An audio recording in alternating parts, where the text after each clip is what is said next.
Hi, this is Rene Sagaran, pioneer member of the Maneuvers and former choreographer-dancer of Mr. Pure Energy, Gary V. Welcome to RAS TV!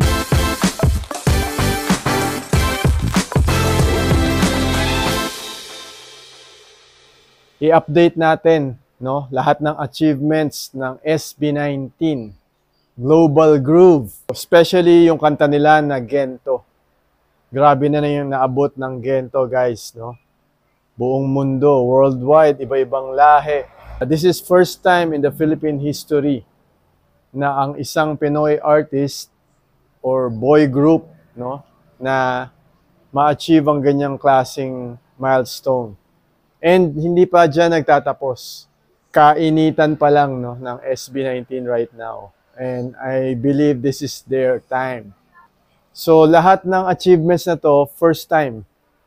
Wala pang nakakagawa. Ngayon pa lang nangyari. Grabe talaga yung Gento kasi nakakatuwang tignan, panuorin. Yung mga hindi natin kalahi, kinakanta yung Gento, inaaral nila yung lyrics, Kahit na hindi talaga nila fully naiintindihan yung meaning. And yung iba naman, ginagawa nila yung dance challenge.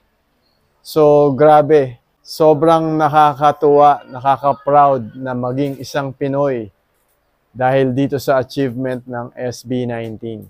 Honestly, guys, until now, ilang beses ko nang napanood ang Gento. Every time na magpe-perform sila.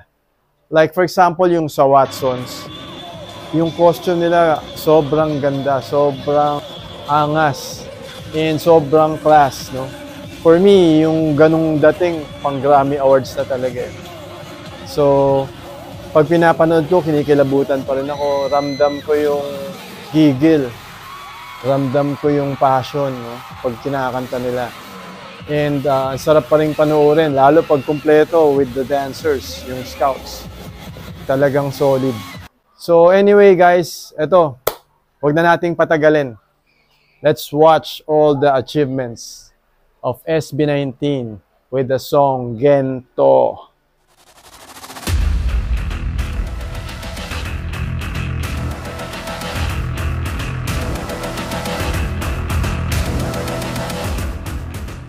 Sa P-pop naman, pasok sa World Digital Song Sales Chart ng Billboards ang latest single ng SB19 na Gento. Sa huling week-based data ng US-based music magazine, pangwalo ang Gento sa sales chart worldwide.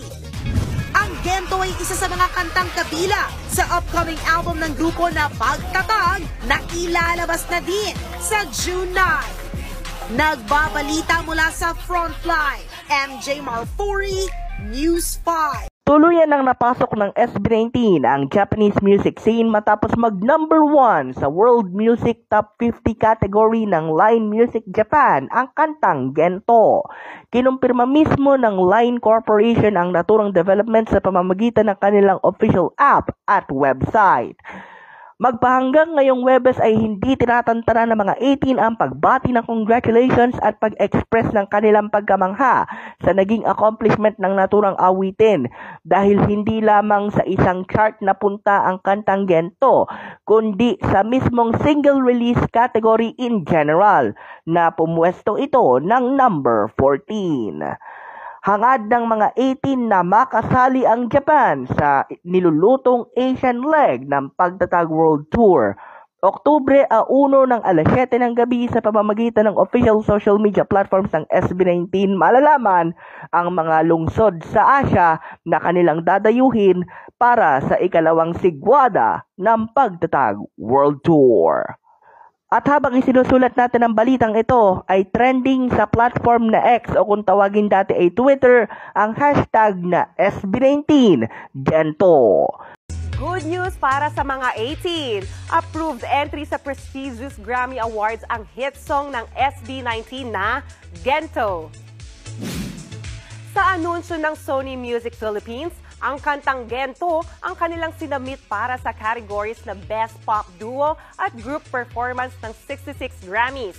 Kaya panawagan ng Sony Music sa 18s, i-share ang post hanggang sa manominate ang Gento. Agad naman nag-trending worldwide ang hashtag GetSB19 Grammy nominated. Stay tuned dahil sa November 10 i-announce ang official nominations sa Grammys. So guys, napanood nyo lahat no, ng achievements nila. Madadagdagan pa yan in the near future. Kasi hindi naman titigil yan dyan eh. So grabe talaga, breaking boundaries no. Ang naabot ng Gento talagang lahat ng bansa. And let's pray no, ito na yung minamanifest natin na mag-guest sila sa Grammy Awards. Kasi pag na-nominate yung kanta na yan, tapos nanalo, nako guys, ayan, kinikilabutan ako for sure. First time sa Philippine history na may magpe-perform sa Grammy Awards na boy band na Pinoy. No? So, talaga, let's pray for that. And let's continue to support them. Alright? So, I hope to see you on my next video. God bless you guys. Peace.